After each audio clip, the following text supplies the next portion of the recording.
Hello everyone, today I will show you how to disable shortcuts notifications on iPhone iOS 18. And here's how it is done. Open the Shortcuts app. To begin, open the Shortcuts app on your iPhone.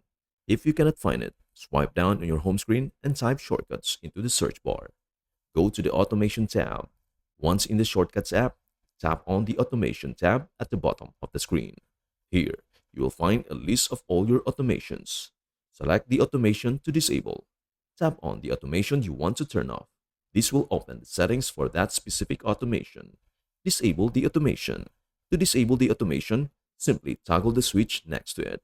You can also turn off the Ask Before Running option if you don't want to be prompted before the automation runs. And that is everything you need to know about how to disable shortcuts notifications on iPhone iOS 18. Before we end, may I humbly ask you a favor? Please do like, share, and subscribe to our channel. This means the world to us. Thank you so much for watching. We hope to see you in our next video.